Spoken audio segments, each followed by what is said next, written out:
오늘은 여호수아 2장 1절에서 24절의 말씀을 가지고 믿음의 선택이라는 제목으로 말씀을 나누고자 하겠습니다. 복음은 구원에 대한 기쁜 소식이죠. 복음은 우리가 죄인이다라는 사실을 전제합니다. 창조주 하나님의 말씀에 불순종한 죄인은 하나님과의 관계가 끊어져 버렸습니다. 영원한 기쁨과 행복과 평안 가운데 살아갈 수 있는 수많은 은혜와 특권을 누렸던 사람이 하나님의 말씀에 불순종함으로 모든 것들을 잃어버렸죠. 그리고 영원한 형벌에 놓여짐으로써 우리는 영원한 죽음을 향하여 달려가는 인생을 살았습니다. 죄인인 우리를 구원하시고자 하기 위해서 하나님께서는 자신의 아들 예수님을 우리에게 보내주셨습니다. 예수님은 아버지 하나님의 뜻을 따라 이 땅에 내려오셨고 우리의 죄를 사하시기 위하여 인간이 되셨고 말씀의 창조주가 되시는 그분이 말씀에 순종하는 존재가 되었습니다. 그리고 십자가를 지시고 죽음을 이기시고 부활하셨죠. 복음을 듣고 예수님을 믿는 자에게는 구원이 주어집니다. 복음은 우리가 죄인이라는 사실을 철저하게 전제하는데, 죄인은 하나님과의 관계가 깨져버린 그러한 존재, 영원한 형벌 가운데 죽음을 향해 달려나가는 소망 없는 자들을 가리킵니다.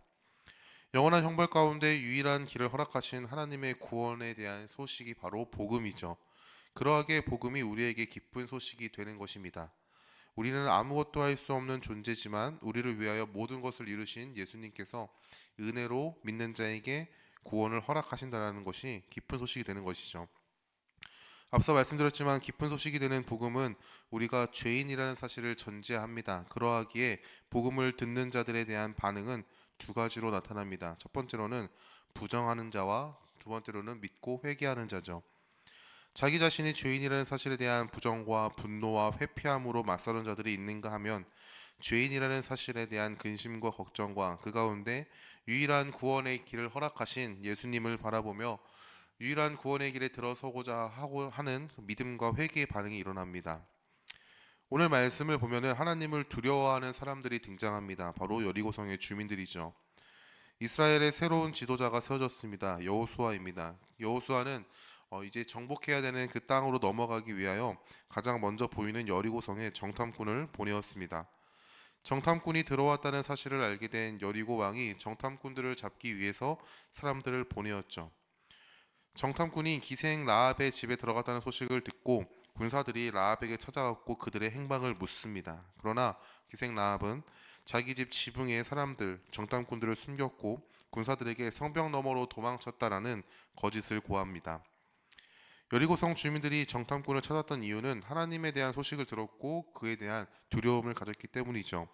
2장 9절에서 11절 말씀입니다. 말하되 여호와께서 이 땅을 너희에게 주신 줄을 내가 아노라. 우리가 너희를 심히 두려워하고 이 땅 주민들이 다 너희 앞에서 간담이 농나니, 이는 너희가 애굽에서 나올 때에 여호와께서 너희 앞에서 홍해 물을 마르게 하신 일과 너희가 요단 저쪽에 있는 아모리 사람의 두 왕 시온과 옥에게 행한 일 곧 그들을 전멸시킨 일을 우리가 들었음이니라.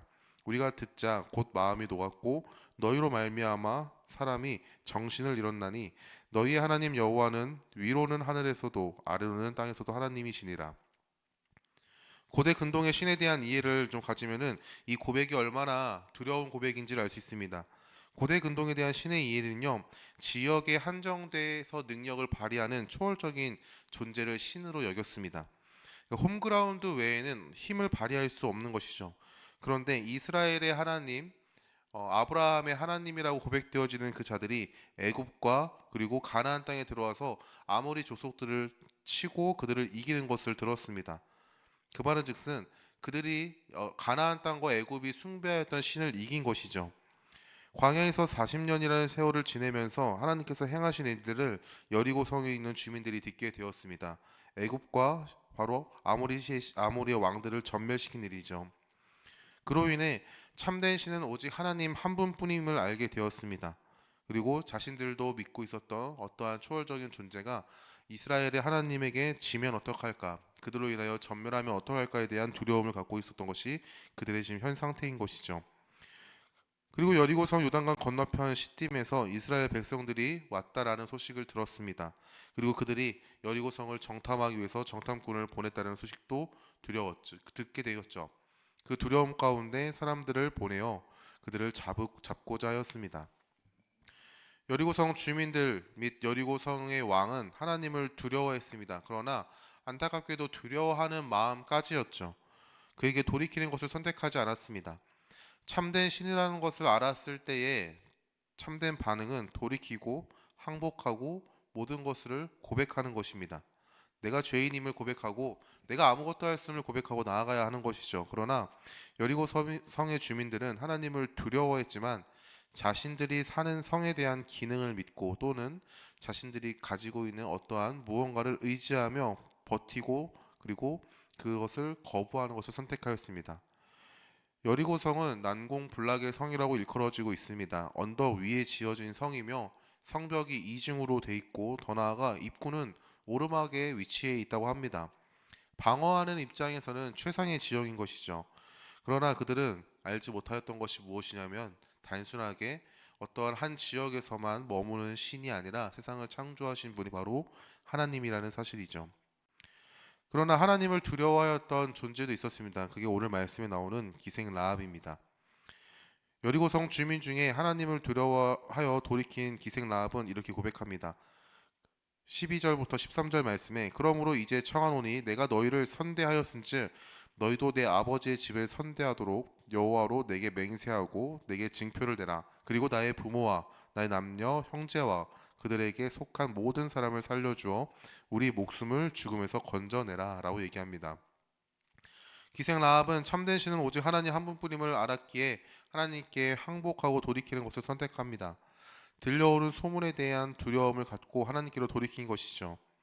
기생 라합의 말을 듣고 정탐꾼들이 자신들이 끝까지 지켜준다면 생명을 보존할 수 있게 할 수 있겠다라고 약속하죠. 14절 말씀에 그 사람들이 그에게 이르되 네가 우리의 이 일을 누설하지 아니하면 우리가 이 땅에 와서 정탐한 것을 다른 이에게 이야기하지 아니하면 우리의 목숨으로 너희를 대신할 것이요 여호와께서 우리에게 이 땅을 주실 때에 인자하고 진실하게 너희를 대우하리라 라고 얘기합니다.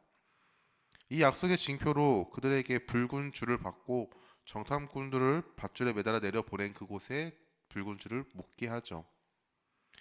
앞서 얘기 드렸지만 복음에 대한 두 가지 반응이 있습니다. 부정함과 믿고 회개함입니다. 여리고성 주민들은 하나님을 두려워했지만 자기가 가진 것을 포기하지 못하고 하나님께로 돌이키지 않았습니다. 그러나 기생 라합은 자기 것을 모두 버려두고 하나님을 선택하죠. 들려오는 하나님에 대한 소식에 믿음으로 반응합니다. 요즘 세상에도 복음에 대한 두 가지 반응이 있죠. 자신들이 가지고 있는 것에 대해 증거하고 자랑하며 복음을 외면합니다. 수요일마다 복음을 전하러 나갈 때면은 다양한 사람들을 만나는데 복음을 굉장히 하찮게 여기는 사람들도 보게 됩니다.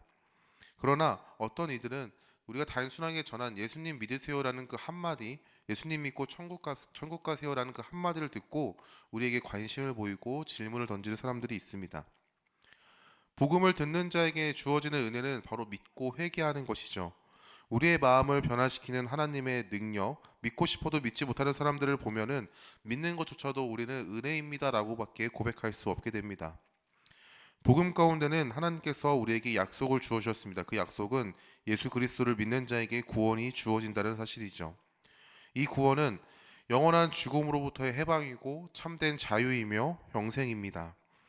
인간은 어떠한 수단과 어떠한 방법과 어떠한 행위를 통해서 구원을 이룰 수 없으며 영원한 죽음의 형벌 가운데 벗어날 수 없는 연약한 존재입니다. 그러나 그 유일한 길과 진리와 생명 되시는 그분이 우리에게 구원을 주셨다는 소식, 복음, 그것이 우리에게 참된 자유와 죽음으로부터의 해방과 영생을 허락하시는 유일한 길이 되는 것이죠. 구원을 받는 자는 세상에서 두려움과 걱정과 근심으로 반응하며 살아가지 않습니다. 오히려 담대함으로 감사하며 하나님께서 허락하시는 평강을 누리며 세상 가운데 찬양을 고백하며 살아가죠.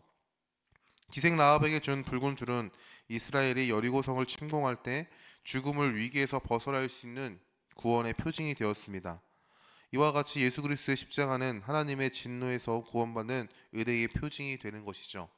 십자가에서 이루신 예수 그리스도의 모든 공로로 인해 예수님을 믿는 자는 하나님의 진노에서 벗어나며 하나님을 두려워하고 하나님을 피하고 부정하는 존재에서 하나님을 사랑하고 하나님으로 인해 기뻐하는 존재로 새로 탄생하게 됩니다. 새로 태어남을 통하여 이제 예수 그리스도를 의지하며 은혜의 보좌 앞에 담대히 나아가는 것이죠. 복음을 믿고 회개하는 자를 하나님께서는 성도로 세우시고 자녀로 품으시고 백성으로 살게 하십니다. 이제 하나님께서는 성도를 통하여 세상 가운데 복음을 증거하시기를 원하십니다. 이스라엘을 통하여 일하신 하나님께서는 가나안 땅에 하나님의 공의하심과 거룩하심 그리고 사랑을 드러내셨습니다. 이처럼 이제 세상을 통하여 교회를 통하여 하나님께서는 세상 가운데 교회를 보내심으로 성도를 세상에 보내심으로 하나님의 공의하심과 거룩하심 그리고 하나님의 사랑을 증거하게 하십니다. 죄인은 세상에서 은혜의 부름을 받아 성도로서 세움을 받았습니다. 이제 성도는 세상에서 새로운 정체성으로 복음 예수 그리스도를 증거하는 존재로 다시 보냄을 받습니다. 세상에서 복음을 전하고 증거하며 살아갈 때 하나님께서는 성도를 혼자서 고아와 같이 버려두지 아니하시고 언제나 함께 하십니다. 성도는 이 사실을 믿을 때 담대함으로 나아가는 것이죠. 여호수아는 여리고성의 반응을 정탐꾼들을 통해 듣고 요단강을 건너기를 결정합니다. 23절과 24절 말씀입니다. 그 두 사람이 돌이켜 산에서 내려와 강을 건너 눈의 아들 여호수아에게 나아가서 그들이 겪은 모든 일을 고하고 또 여호수아에게 이르되 진실로 여호와께서 그 온 땅을 우리 손에 주셨으므로 그 땅의 모든 주민이 우리 앞에서 간담이 녹더이다 하더라. 성도는 먼저 앞서 일하시는 하나님을 의지함으로 나아갑니다. 하나님은 우리가 나아가야 할 그곳에 세상에 우리보다 앞서 나아가서 일하시는 것이죠. 성도는 앞서 얘기드렸지만 두려움으로 반응하는 존재가 아니라 담대함으로 나아가는 존재입니다.